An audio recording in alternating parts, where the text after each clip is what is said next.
Dans cette vidéo, je vais vous montrer mon bureau qui a complètement changé ces derniers temps.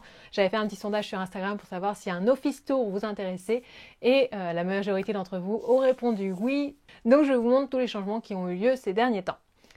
Quand j'ai commencé à travailler dans cette pièce, en tout cas à avoir ce bureau dans cette pièce qui est une pièce un peu à tout faire, dressing, lieu de stockage, chambre d'amis pendant un certain temps, j'étais face à la fenêtre sur un espèce de plan de travail sur des tréteaux, donc vraiment une installation très temporaire parce que je m'étais dit je garde ce plan de travail avec tréteaux pour pouvoir le déplacer comme je veux si je veux shooter dessus.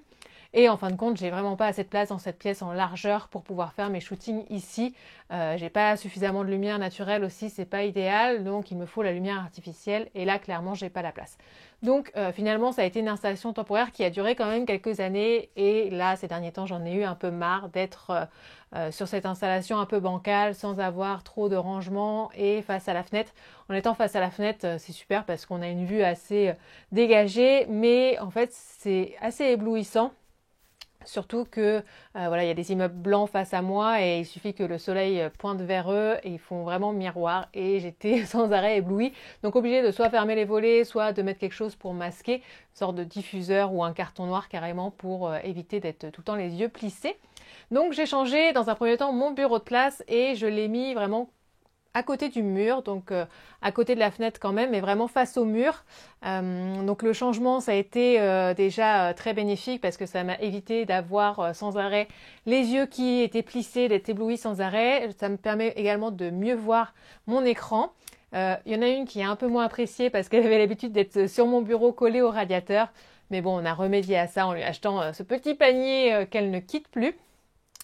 Et le deuxième changement, c'est que j'ai acheté un bureau assis debout qui est vraiment top parce qu'il est beaucoup plus grand que l'autre que j'avais, en tout cas en longueur, et il me permet de travailler assise ou debout comme son nom l'indique.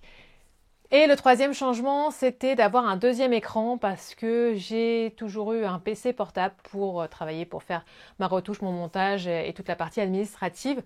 Donc ça allait très bien, mais déjà, c'était pas forcément toujours la bonne hauteur.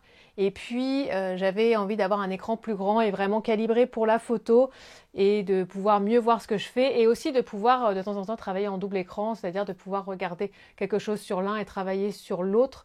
Dans certains cas, c'est vraiment pratique. Donc vraiment, je ne regrette pas ces trois changements. Je vais maintenant rentrer dans le détail de ce qui compose mon bureau et me permet de bien travailler. Vous trouverez tous les liens du matériel dans la barre d'infos sous cette vidéo. La plus grosse pièce, c'est ce bureau assis debout qui provient du site FlexiSpot. Il est électrique et il a deux positions en mémoire, la position assise et la position debout. En un bouton, il monte ou descend à la position désirée. Il me permet d'éviter de travailler assise à longueur de journée, ce qui est meilleur pour ma santé.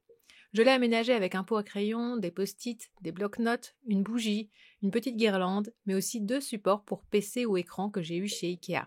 Ils sont super pratiques pour mettre les écrans à bonne hauteur et cela me permet d'avoir un rangement supplémentaire dessous. Les deux accessoires que j'adore, c'est le porte-sac que j'utilise comme porte-casque. J'utilise souvent mon casque pour ne pas déranger mon conjoint, ainsi que le porte-gobelet. Cela permet de me rappeler de boire de l'eau régulièrement et évite que je renverse un verre ou une tasse sur le bureau. Mon écran provient de chez Dell, c'est un 24 pouces et j'adore le fait que je puisse l'utiliser à la verticale. Moi qui photographie et tourne des vidéos principalement au format vertical, cela me permet de voir mes vidéos et photos en grand écran. Il peut également s'incliner. Sur le bureau, j'ai un clavier portable et une souris ergonomique. Elle paraît un peu grosse, c'est pour pouvoir mettre la main à la verticale plutôt qu'à plat, ce qui évite les troubles musculo-squelettiques. J'ai également un micro de la marque Yoto que j'utilise pour enregistrer des voix off ou parler lors de captures vidéo de mon écran, notamment pour mes formations. À côté de mon bureau, j'ai remplacé une vieille tour de rangement en plastique par une tour de rangement blanche de chez Ikea. Elle est plus grande et me permet de ranger tous mes accessoires informatiques et ceux pour la photo.